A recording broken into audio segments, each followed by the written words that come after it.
저는 66세 이정호입니다. 젊은 시절 동네에서 약국을 운영하며 아내와 평생을 함께했죠. 아내는 3년 전부터 병을 앓다가 결국 지난 겨울 조용히 세상을 떠났습니다. 아내의 장례를 치르고 돌아오던 날 텅 빈 집 문을 열자 냉기가 얼굴을 스쳤습니다. 그제야 정말 혼자가 됐구나 실감이 났습니다. 며느리 송지연이 매일 반찬을 싸들고 찾아왔습니다. 아버님, 혼자 드시기 불편하시죠? 이제 제가 챙길게요. 그녀의 말은 따뜻했고 미소는 정갈했습니다. 아들 정우는 출장으로 자주 비워서 그런지 며느리가 직접 찾아오는 게 고마웠죠. 식탁 위에는 늘 국 한 그릇과 함께 영양음료라 적힌 병 하나가 놓였습니다. 이거 드시면 기운 나실 거예요. 그녀는 그렇게 말하며 병뚜껑을 조심스럽게 열어주곤 했습니다. 그런데 이상하게도 그 음료를 마신 날이면 몸이 묘하게 무거워졌습니다. 머리가 띵하고 주변이 빙빙 도는 느낌이었죠. 하루는 부엌으로 가려다 벽에 부딪혀 멍이 들기도 했습니다. 처음엔 나이 탓이라 생각했습니다. 하지만 이상했습니다. 하루만 건너뛰면 멀쩡했거든요. 그래서 그날 밤 저는 다 마시지 못한 병을 조심스럽게 유리장에 올려두었습니다. 혹시나 내 착각이 아니길. 그게 의심의 시작이었습니다. 며느리는 여전히 친절했습니다. 아버님, 건강보조식은 꾸준히 드셔야 해요. 그녀의 말은 한결같았지만 아들은 여전히 바빴습니다. 회사 일 때문에 한동안 못 가요. 미안해요, 아버지. 그 음성이 스피커폰 너머로 희미하게 들릴 때 내 마음 한쪽이 스르르 식어갔습니다. 그때는 몰랐습니다. 그 친절함 뒤에 얼마나 무서운 계획이 숨어 있는지. 본격적인 이야기에 앞서 지금 바로 구독과 좋아요를 눌러주시면 앞으로도 이런 실화 기반의 가족 드라마를 무료로 계속 시청하실 수 있습니다. 구독과 좋아요는 완전히 무료이니 손가락 한 번으로 저를 응원해 주세요. 이 이야기는 실제 사건을 바탕으로 각색된 재구성 스토리입니다. 이제 바로 이야기를 시작하겠습니다. 며칠 전부터 머리가 더 자주 어지럽고 이름이 금방 떠오르지 않았습니다. 냄비를 불에 올려놓고 깜빡한 적도 있었죠. 그날도 식탁에 앉아 있는데 문이 열리고 손녀 이소은이 들어왔습니다. 할아버지, 괜찮아요? 또 약 드셨어요? 그녀는 복지사로 일하면서 어르신 치매 상담을 자주 한다더니 요즘 제 눈빛이 이상하다고 했습니다. 그날 이후 소은이는 매일 찾아왔습니다. 할아버지, 이건 며느리 이모가 준 음료예요? 그녀는 조심스럽게 병을 들어 올리며 라벨을 살폈죠. 영양음료라는 글씨 외엔 아무 표시도 없었습니다. 이거 약국에서도 본 적 없어요. 그녀는 작은 수첩을 꺼내 날짜를 적어두더군요. 며느리 지연이 다녀간 날마다 그 음료병이 식탁 위에 있었다는 걸 눈치챘나 봅니다.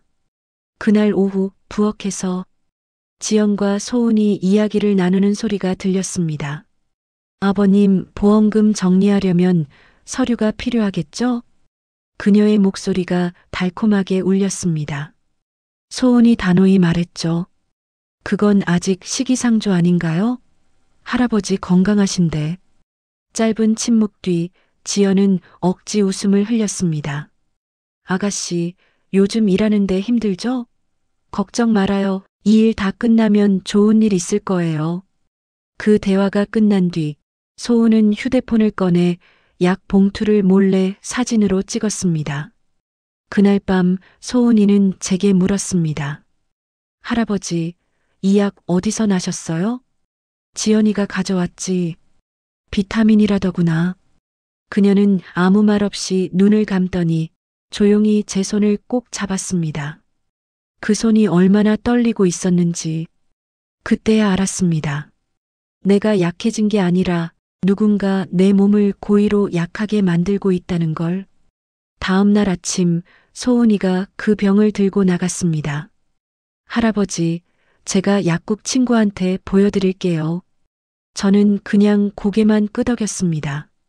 하루 종일 마음이 불안했죠. 혹시 내가 괜한 의심을 하는 걸까, 며느리의 친절을 헛눈으로 본 걸까 싶기도 했습니다. 하지만 저녁이 되자 소은이의 표정이 모든 걸 말해줬습니다. 그녀의 입술이 하얗게 말라 있었죠. 할아버지, 이거 그냥 영양제 아니에요.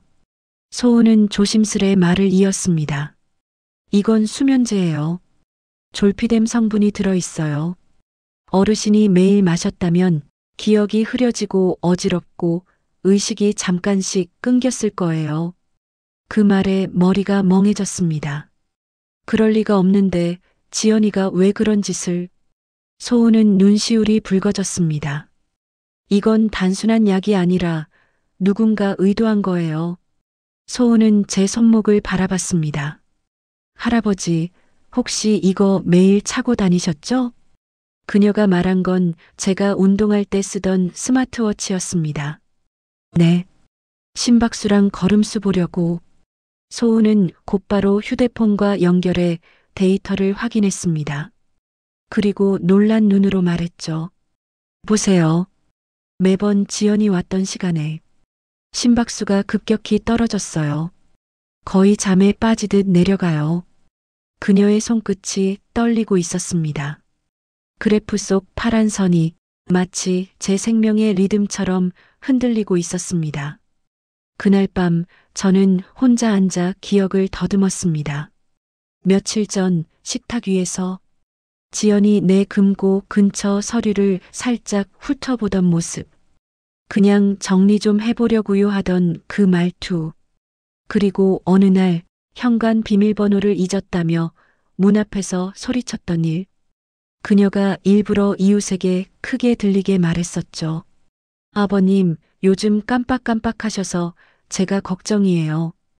그때는 그냥 농담인 줄 알았습니다. 이제와 생각하니 모든 게 짜여진 시나리오 같았습니다. 밤 공기엔 약한 소독약 냄새가 섞여 있었습니다. 나는 한동안 코끝을 스치던 그 향이 어디서 났는지 떠올렸습니다. 그건 병원 약국에서나 맡을 수 있는 향이었죠. 지연이, 넌 대체 뭘 준비한 거냐? 스스로 중얼거리며 유리장 속 음료병을 꺼냈습니다. 그 병을 손에 쥔 순간 비로소 알았습니다. 그녀의 다정한 미소가 진짜 독이었다는 걸요. 며칠째 어지럼이 잦아들지 않았습니다. 그날도 지연이 다정한 얼굴로 찾아왔죠. 아버님, 요즘 기억이 자꾸 흐려진다고 하셨죠? 제가 병원에 상담 예약해 둘게요. 그녀의 손끝은 내 팔을 다정히 잡고 있었지만 그 눈빛 어딘가가 차가웠습니다. 그럴 필요 없네. 그냥 잠이 좀 부족해서 그래. 그래도 혹시 모르잖아요. 예방 차원이에요. 그녀의 미소는 끝내 의심스럽게 빛났습니다. 며칠 후 낯선 번호로 전화가 왔습니다. 이정호님, 내일 오전 10시 치매 초기 검진 예약 확인드립니다. 예, 제가 그런 신청을 한 적이 없는데요. 가족분이 대신 신청하셨습니다. 며느리분 성함이 송지연 씨 맞으시죠? 순간 머리가 띵해졌습니다.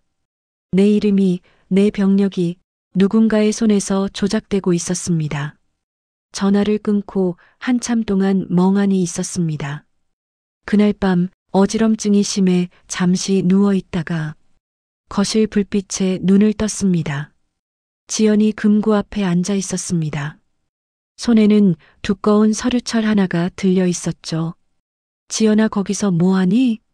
그녀는 놀란 얼굴로 돌아보며 말했습니다.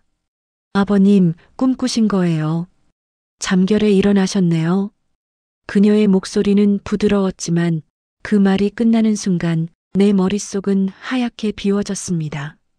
그날 이후부터 모든 게 이상했습니다. 냄비를 올려놓고 잊어버렸고 리모컨이 냉장고 안에서 발견되기도 했습니다. 내가 진짜 이상해졌나? 거울 속의 나는 점점 낯설어졌습니다. 하지만 마음 한편에서는 이건 나의 실수가 아닐지도 모른다는 생각이 떠나질 않았습니다. 분명히 기억하고 있습니다. 홍삼차 병에 써있던 흰색 가루, 지연의 떨리는 손끝, 그리고 그 차를 건넬 때의 묘한 웃음. 그날 저녁 초인종이 울렸습니다. 문을 열자 소은이 서 있었습니다. 할아버지, 제가 오늘 병원 갔다 왔어요. 병원? 지연 이모 이름으로 접수된 진료 기록 전부 확인했어요. 그녀는 핸드폰을 내밀며 말했습니다. 아버님, 지연 이모가 치매 약 처방 기록을 만들어 놨어요. 약국에 가면 이정호 이름으로 된 약 봉투까지 있습니다. 나는 손에 힘이 빠져 그 자리에 주저앉았습니다. 누군가 내 인생을 서류 한 장으로 지워가고 있었습니다. 그날 밤 잠이 오지 않았습니다. 머릿속에서는 지연의 말들이 뒤엉켜 떠올랐습니다. 아버님, 요즘 깜빡하신다니까요. 치매는 초기에 치료해야 한다고요. 그 말들이 마치 최면처럼 귓가를 맴돌았습니다. 벽시계 초침이 또각또각 소리를 내며 내 남은 시간까지 새는 듯 했습니다. 그때 저는 결심했습니다. 지연아, 내가 만든 세상, 이제 내가 직접 끝내보마. 할아버지, 이제 제가 할게요.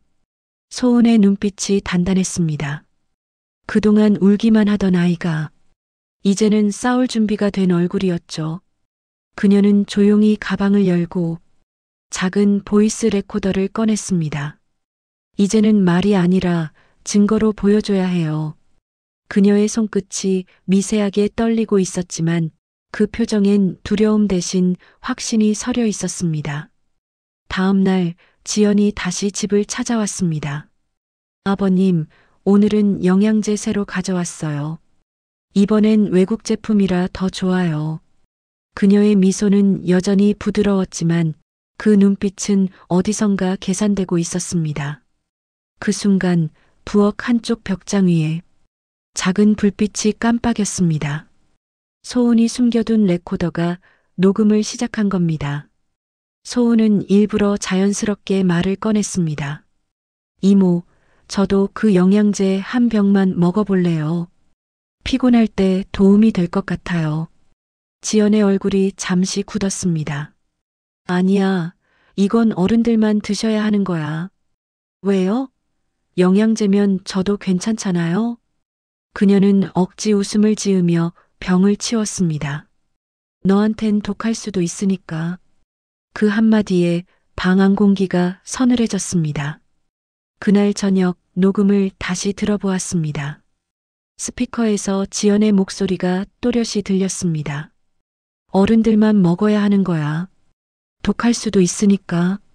그 단어들이 마치 증거의 못처럼 꽂혔습니다. 소은은 즉시 그 파일을 백업해 두었습니다. 그리고 다짐했죠. 이제부터는 숨지 않겠다. 그녀가 만든 거짓말, 그 입으로 직접 무너뜨리게 해야지. 며느리 지연은 여전히 아무 일 없다는 듯이 다음 날도 찾아왔습니다. 하지만 이번엔 달랐습니다. 거실의 분위기, 식탁의 공기, 모든 게 조용히 지연을 향하고 있었습니다. 저는 말없이 그 광경을 지켜봤습니다. 그리고 속으로 중얼거렸습니다. 지연아, 이제 내 목소리가 너를 배신할 거야. 그날 오후 집안 공기가 묘하게 달랐습니다. 지연이 가져온 새로운 영양음료에서 은은하게 약 냄새가 났죠. 아버님, 이번 건 수입품이라 더 좋아요. 냄새가 좀 다르죠? 그녀는 아무렇지 않게 웃었습니다. 하지만 소은의 눈빛이 반짝였죠. 그 미묘한 향의 차이. 그건 그녀가 약국 실습 시절 수없이 맡았던 수면제 냄새였습니다. 지연이 잠시 전화를 받으러 나간 사이 소은은 눈빛 하나로 나를 바라봤습니다. 지금이에요. 그녀는 조용히 음료 2병의 위치를 바꿔치기 했습니다. 내게 주려던 병과 지연이 마시려던 병이 서로 바뀐 것이죠. 나는 숨을 죽인 채 아무 말도 하지 않았습니다. 얼마 뒤 돌아온 지연이 자연스럽게 말했죠. 아버님, 이번엔 꼭 다 드세요. 그녀는 직접 병을 열고 조심스레 잔에 따라 마셨습니다. 몇 분 뒤 지연의 얼굴이 급격히 창백해졌습니다. 손끝이 떨리더니 잔을 들던 손에서 톡소리가 나며 바닥에 떨어졌죠. 왜 이러지? 그녀의 목소리가 흔들렸습니다. 나는 조용히 잔을 내려놓았습니다. 이상하네. 이번엔 냄새가 좀 독하더군. 그녀는 말을 잇지 못했고 순간 방 안의 공기가 얼어붙었습니다. 지연은 결국 소파에 쓰러졌고 소은은 즉시 119에 신고했습니다. 수면제 중독 증상 같아요. 빨리 와주세요. 구급대가 도착해 그녀를 병원으로 이송하는 동안 소은은 떨어진 잔 옆에 가루 흔적을 휴대폰으로 찍어두었습니다. 약국에 다니는 친구에게 전송했죠. 잠시 후 도착한 메시지엔 단 한 줄이 적혀 있었습니다. 트리아졸람, 강력 수면제. 그녀는 그 메시지를 바라보며 오랫동안 숨을 고르지 못했습니다. 저녁 무렵 경찰이 찾아왔습니다. 이정호 씨, 혹시 이 음료를 매일 받으셨습니까? 내 며느리가 직접 챙겨줬습니다. 약물 반응이 확인됐습니다. 누가 이런 짓을 한 건지 조사가 필요합니다. 그 순간 나는 처음으로 숨이 깊게 쉬어졌습니다. 이제야 끝이 보이는구나. 내 기억을 훔쳐간 시간들이 조금씩 제자리로 돌아오고 있었습니다. 병원에서 깨어난 지연은 경찰 앞에서도 끝까지 부인했습니다. 전 그저 돌본 것뿐이에요. 오해예요. 하지만 검사 결과가 돌아왔습니다. 그녀의 혈액에서 수면제 성분이 검출됐고 그날 가져온 병에서도 같은 약물이 나왔습니다. 그녀의 손끝이 떨리고 눈동자가 허공을 헤맸습니다. 그리고 마침내 그녀의 입가에 있던 착한 미소가 서서히 사라졌습니다. 그날 법정은 이른 아침부터 붐볐습니다. 기자들, 이웃, 가족까지 모두 자리를 잡고 있었죠. 나는 증인석에 앉았습니다. 법정의 공기는 차가웠지만 심장은 오히려 고요했습니다. 피고인 송지연 씨는 피해자 이정호 씨에게 약물을 투여한 사실을 인정하십니까? 판사의 목소리가 울려 퍼졌습니다. 지연은 고개를 숙인 채 작게 고개를 저었습니다. 검사가 USB를 꺼내 들었습니다. 이 안에는 피해자 가정의 CCTV, 음성 녹취, 그리고 스마트워치 심박 기록이 담겨 있습니다. 화면에는 지연이 잔에 가루를 타는 영상이 재생됐습니다. 그녀의 눈이 커졌습니다. 다음 장면, 그녀가 독할 수도 있으니까라고 말하는 녹취가 흘러나왔습니다. 법정 안의 공기가 순간 멈췄죠. 지연은 손으로 얼굴을 가렸습니다. 그건 오해예요. 제가 일부러 그런 게 아니에요. 하지만 아무도 대답하지 않았습니다. 검사는 한 장의 서류를 더 꺼냈습니다. 이건 이정호 씨 명의의 보험금 명의 변경 서류입니다. 필체 감정 결과 피고인 송지연의 필적과 동일합니다. 순간 방청석이 술렁였습니다. 지연의 변호인이 급히 서류를 빼앗으려 했지만 판사는 손을 들어 제지했습니다. 법정 모욕으로 간주하겠습니다. 조용히 하세요. 나는 그 자리에 앉아 눈을 감았습니다. 길고도 길었던 악몽이 이제 끝나가고 있었습니다. 그때 손녀 소은이 증인석에 올랐습니다. 저는 그날 직접 병에 들어있던 약을 검사받았습니다. 트리아졸람 수면제 성분이었어요. 그건 사람을 잠재우는 약이에요. 돌보는 약이 아닙니다. 그녀의 목소리는 떨렸지만 단단했습니다. 그 말을 들은 순간 나는 처음으로 어깨의 무게가 내려가는 걸 느꼈습니다. 이제야 내 말이 세상에 닿는구나. 누군가가 내 편이 되어줬구나. 피고인 송지연에게 징역 7년을 선고합니다. 또한 치료 감호를 병합합니다. 판사의 목소리가 단호하게 울렸습니다. 지연은 비틀거리며 자리에 주저앉았습니다. 법정 구석에서 누군가 흐느끼는 소리가 들렸습니다. 나는 천천히 고개를 들었습니다. 끝났구나. 긴 시간 동안 나를 괴롭히던 의심과 공포가 그 한마디로 사라져버린 듯 했습니다. 재판이 끝나고 밖으로 나왔습니다. 햇살이 눈부시게 따뜻했습니다. 기자들이 몰려와 마이크를 들이밀었습니다. 이정호 씨, 한 말씀 해주시죠. 나는 잠시 생각하다가 말했습니다. 사람이 사람을 해치면 지옥이 되죠. 하지만 사람 덕분에 다시 일어날 수도 있습니다. 그 말에 플래시가 번쩍였지만 이상하게도 두렵지 않았습니다. 오히려 마음이 편했습니다. 모든 게 끝난 지 몇 달이 흘렀습니다. 이제 아침마다 눈을 뜨면 세상이 조금 다르게 느껴집니다. 예전엔 두려웠던 햇살이 이제는 따뜻하죠. 폐업했던 약국 문을 다시 열었습니다. 낡은 유리문 위에는 새로운 간판이 걸려 있었습니다. 사람을 살리는 약국. 그 한 문장을 붙이는데 이상하게 가슴이 벅차올랐습니다. 점심 무렵 문이 열리고 손녀 소은이 들어왔습니다. 할아버지, 약국 다시 여신 거예요? 그래, 이제 약이 아니라 마음을 나누려 한다. 소은은 웃으며 진열대를 정리하기 시작했습니다. 그럼 저도 도와드릴게요. 요즘 사람들 약보다 말이 더 필요하잖아요. 그 말에 나도 모르게 웃음이 났습니다. 그녀의 미소는 아내가 살아있을 때의 그것과 닮아 있었습니다. 며칠 전 변호사로부터 편지가 한 통 왔습니다. 보내는 사람 송지연. 아버님, 제 죄는 변명할 수 없습니다. 하지만 그동안 진심으로 돌보고 싶었던 마음도 있었습니다. 편지를 읽고 잠시 눈을 감았습니다. 인간이란 참 복잡한 존재죠. 악의 뒤에도 때론 외로움이 숨어 있고 미움 속에도 어쩌면 사랑의 잔향이 남아있는지도 모릅니다. 저녁 무렵 약국 문을 닫으며 소은이 물었습니다. 할아버지, 아직 사람 믿어요? 나는 잠시 하늘을 올려다봤습니다. 노을이 지는 하늘, 그 아래 봄바람이 부드럽게 얼굴을 스쳤습니다. 사람이 무섭지. 하지만 사람 덕분에 또 살아가는 거다. 그 한마디에 소은이 고개를 끄덕였습니다. 그럼 저도 그런 사람이 될게요. 약국 앞 화단에 작은 화분을 놓았습니다. 그 안엔 아내가 생전에 좋아하던 국화 한 송이가 피어 있었죠. 그 꽃을 보며 문득 생각했습니다. 인생은 때때로 쓰지만 결국 다시 피어난다는 걸.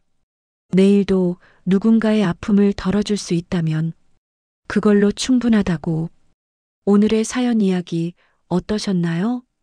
지금 바로 구독과 좋아요를 눌러주시면 이런 실화 기반의 감동적인 이야기들을 계속 무료로 시청하실 수 있습니다.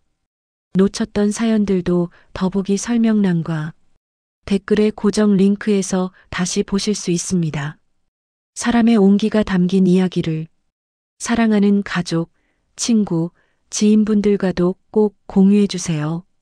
다음 영상에서 더 따뜻하고 깊은 이야기로 찾아뵙겠습니다. 감사합니다.